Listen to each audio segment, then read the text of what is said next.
Hey, welcome to 21 days of prayer and fasting. We're in the midst of this journey together, making it happen. No matter what type of fast you chose, we're just glad that you're on the journey with us. And we're back with Pastor AT. Hey, we are doing this thing. In the hot seat. We're doing this thing. We are. And we're making it happen. And, you know, there was someone else who made it happen in the Bible, and his name was Jesus. Yeah, he made it all happen. He made it all happen. He made it all happen. And there's a specific passage that I think you're gonna we'll be talking about today, and you'll be sharing from today. And I'm not gonna steal your thunder, but it's about something very majestic that happens. Yes. And there was thunder, I think, that thunder that sounded like thunder or something like that, but really it was the voice of God talking. Yeah. I don't know. I'm probably ruining the story, so I'm just gonna hand it off to you. Hey, so it's the transfiguration account, right? So of course, the inner circle of Jesus's ministry, Peter, James, and John, they are called up on this mountain with Jesus, which, first of all, that's what this fasting journey is like.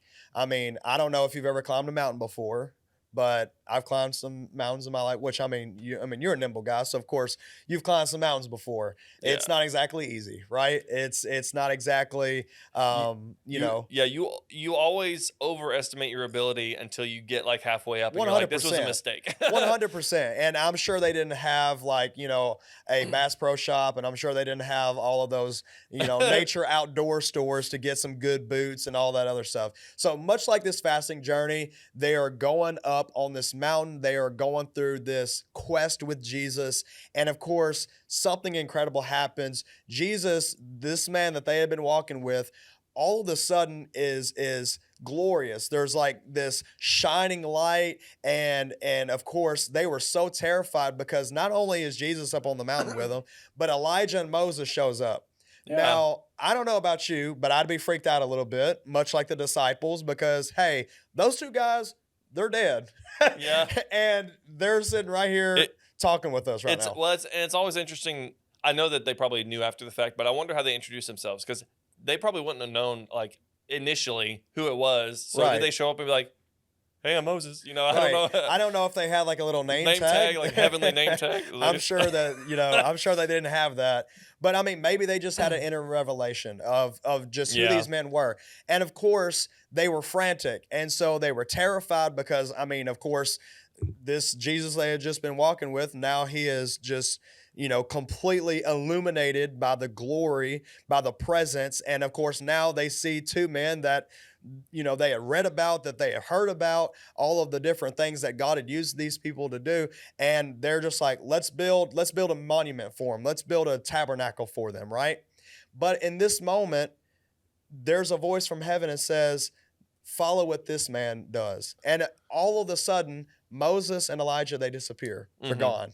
Which, of course, it's like, I believe that in this fasting journey, it's much like as we are ascending the hill of the Lord, as we are going into deeper revelation of who Jesus is, I believe that the powerful part of the text is that, hey, you know what? You might see some things along this journey that are great, and you may even have opportunities to even focus and put your gaze and your attention on that, but this is a reminder that it's all about Jesus. Yeah. It's all about you being in this journey with the Lord. So even in this fasting journey, I know that sometimes for myself, I can focus too much on like what I'm eating versus what I'm not eating. I can focus too much on what I'm about to receive and what I'm about to do through this fast. But honestly, that was a good reminder that it's all about the Lord. Yeah. It's all about us being the people that are saying yes to him, that we are ascending the hill of the Lord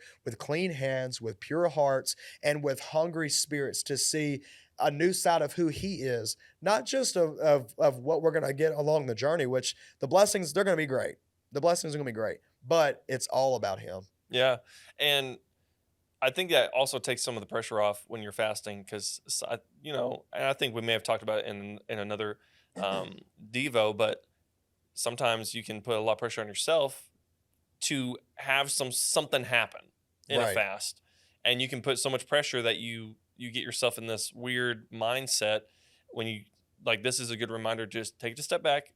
It's okay, because the whole point is to be with him. Right. So even if what you're even if you're coming to it and you're like, well, I really need help with this specific situation. Yeah. It's like, well, just focus on being with him, being in his presence, resting in that.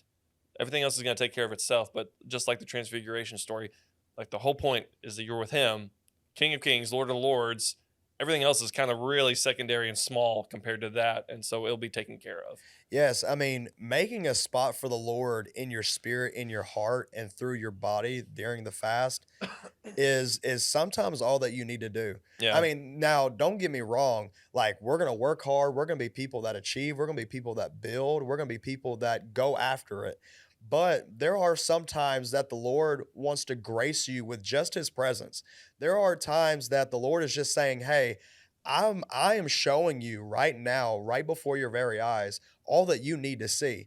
And so let's not be like the disciples all the time. It's like, oh, I need to do something. Oh, I need to switch up my fast a little bit more because I need to do this. I'm like, hey, embrace where you're at in this journey with the Lord. I mean, we're believing that no matter where you're at in this journey, no matter if you're feeling like you are literally on the mountaintop, or maybe you're freaking out on the inside of you like the disciples are, like again, just having the peace of knowing that his presence is right there with you Yeah. and being able to see a new side of who Jesus is just all the more that much more comforting. Yeah. And so as you're going through this fasting journey, maybe this is your first fast ever. Maybe you took a step and you didn't really know what to expect and you really didn't know what to do, but you knew you wanted to do it. And now you're kind of nervous about it because you're like, well, I don't know what to do. Like, am I supposed to be this hungry? It's like, probably, yeah. Yeah. Yeah, but yeah, you will be hungry, but maybe you got some nerves with it because you haven't never done this before and you don't know what to expect. You have all these thoughts going through your head.